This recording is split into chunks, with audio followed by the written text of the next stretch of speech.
Sunrisers Hyderabad fans, ഇപ്പം നിങ്ങൾ കേൾക്കാൻ പോകുന്ന കാര്യം നിങ്ങളുടെ മനസ്സിലൊരു വലിയ ഷോക്ക് തന്നെ ഉണ്ടാക്കും. IPL 2026 സീസൺ തുടങ്ങാൻ ഇനി കുറച്ചു ദിവസങ്ങൾ മാത്രമേയുള്ളൂ. എന്നിട്ടും സൺറൈസേഴ്സ് ഹൈദരാബാദ് ഇപ്പോൾ തന്നെ തങ്ങളുടെ പുതിയ ക്യാപ്റ്റന്റെ പേര് ഔദ്യോഗികമായി പ്രഖ്യാപിച്ചു കഴിഞ്ഞു. പക്ഷേ ആ പേര് കേട്ട ഉടനെ എല്ലാവരും ഒറ്റയടിക്ക് അമ്പരന്നുപോയി. കാരണം ആ പേര് അഭിഷേക് ശർമ്മയുടേതല്ല. നോക്കൂ, ടീമിൽ T20യിൽ നമ്പർ 1 റാങ്കുള്ള സൂപ്പർ സ്റ്റാർ, 2019 മുതൽ ടീമിനൊപ്പമുള്ള ചാമ്പ്യൻ പ്ലെയർ അഭിഷേക് ശർമ്മയെ പൂർണ്ണമായും ഒഴിവാക്കി മറ്റൊരാൾക്ക് ക്യാപ്റ്റൻസി കൊടുത്തു. ഈ തീരുമാനം ശരിക്കും എല്ലാവരെയും അമ്പരപ്പിച്ചിരിക്കുന്നു. മാർച്ച് 28 മുതൽ IPL മാച്ചുകൾ തുടങ്ങും.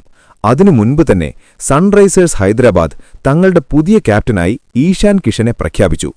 പാറ്റ് കമിൻസ് ഇപ്പോൾ ഇഞ്ചുറിയിൽ നിന്ന് പുറത്താണ്. ഓസ്ട്രേലിയൻ നാഷണൽ ടീം ക്യാപ്റ്റനും സൺറൈസേഴ്സിന്റെയും ചാമ്പ്യൻ ബൌളറുമായ അദ്ദേഹം ആദ്യത്തെ കുറച്ച് മാച്ചുകൾ കളിക്കാൻ കഴിയില്ല എന്നതുകൊണ്ട് താൽക്കാലികമായി ഈശാൻ കിഷന് ഈ ഉത്തരവാദിത്തം ഏൽപ്പിച്ചു. ഈശാൻ കിഷൻ T20 വേൾഡ് കപ്പിൽ ഇന്ത്യയ്ക്ക് വേണ്ടി വളരെ അത്ഭുതകരമായി കളിച്ചു. അതുകൊണ്ടാണ് സൺറൈസേഴ്സ് ഹൈദരാബാദ് ഇപ്പോൾ പാറ്റ് കമിൻസിന്റെ സ്ഥാനത്ത് അവനെ താൽക്കാലിക ക്യാപ്റ്റനായി തിരഞ്ഞെടുത്തത്. ഇവിടെ ഒരു പ്രധാന കാര്യമുണ്ട്. ഒരു ഇന്ത്യൻ സൂപ്പർസ്റ്റാർ പ്ലെയർ ടീമിലേക്ക് വന്ന ശേഷം വിദേശി ക്യാപ്റ്റനെ അല്പം പിന്നോട്ട് തള്ളി ഇന്ത്യൻ പ്ലെയർക്ക് അവസരം കൊടുക്കുന്നു എന്ന് തോന്നുന്നു. ഒരു വേള ആദ്യത്തെ കുറച്ചു മാച്ചുകളിൽ ഈശാൻ കിഷന്റെ ക്യാപ്റ്റൻസിയിൽ സൺറൈസേഴ്സ് ഹൈദരാബാദ് നല്ല രീതിയിൽ കളിച്ചാൽ, പാറ്റ് കമിൻസ് ഇഞ്ചുറിയിൽ നിന്ന് പൂർണ്ണമായി സുഖം പ്രാപിച്ചാലും ക്യാപ്റ്റൻസി തിരിച്ചുകൊടുക്കാതെ ഈശാന് തന്നെ തുടരാൻ വലിയ സാധ്യതയുണ്ട്. ഈശാൻ കിഷൻ കഴിഞ്ഞ സീസണിലാണ് സൺറൈസേഴ്സ് ഹൈദരാബാദിലേക്ക് വന്നത്. ഇനി ഒരു സീസണും പൂർത്തിയായിട്ടില്ല. എന്നിട്ടും വെറും ഒരു വർഷത്തിനുള്ളിൽ ഇത്ര വലിയ ഉത്തരവാദിത്തം കൊടുക്കുന്നത് വളരെ അത്ഭുതകരമാണ്. പക്ഷേ അതേസമയം തന്നെ ടീമിനൊപ്പം ഏറെക്കാലമായുള്ള എപ്പോഴും ധമാക്ക പെർഫോമൻസ് കൊടുക്കുന്ന അഭിഷേക് ശർമ്മയെ മാത്രം പൂർണ്ണമായും അവഗണിച്ചു. അഭിഷേക് ശർമ്മ 2019 മുതൽ സൺറൈസേഴ്സ് ഹൈദരാബാദിനൊപ്പമാണ്. അവൻ ടീമിന്റെ യഥാർത്ഥ ചാമ്പ്യൻ പ്ലെയറാണ്. T20യിൽ നമ്പർ 1 റാങ്കുണ്ട്. ഓരോ സീസണിലും അത്ഭുതകരമായി കളിക്കുന്നു. 2024-ൽ റൺസ് കുഴിച്ചു. 2025-ൽ സെഞ്ചുറിയുമടിച്ചു. സൺറൈസേഴ്സ് ഹൈദരാബാദിന്റെ ഇപ്പോഴത്തെ അറ്റാക്കിംഗ് സ്റ്റൈലിനു പിന്നിൽ അഭിഷേക് ശർമ്മയുടെ വലിയ പങ്കുണ്ട്.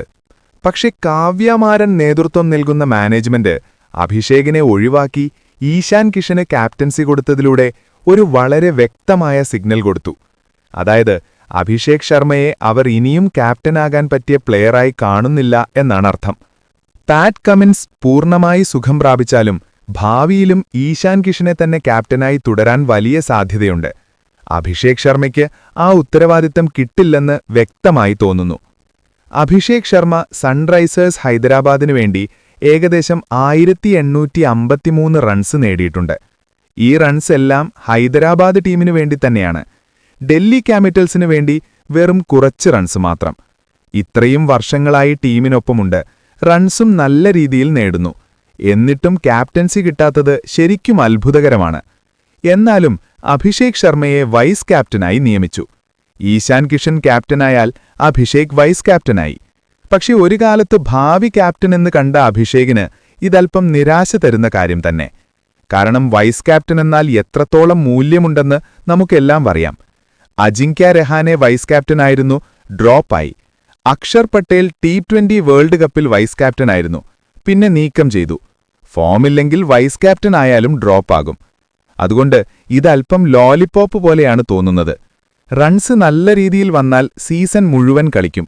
ഇല്ലെങ്കിൽ അഭിഷേക് ശർമ്മയെപ്പോലും ടീമിൽ നിന്ന് നീക്കം ചെയ്യാനുള്ള സാധ്യതയുണ്ട്. എനിക്ക് ആദ്യം തോന്നിയത് പാറ്റ് കമിൻസ് കളിക്കാൻ കഴിയില്ലെങ്കിൽ അഭിഷേക് ശർമ്മ ക്യാപ്റ്റനാകുമെന്നാണ്. പക്ഷേ ഈശാൻ കിഷനെ കൊണ്ടുവന്ന് ക്യാപ്റ്റനാക്കിയതോടെ പൂർണ്ണമായും അമ്പരന്നു.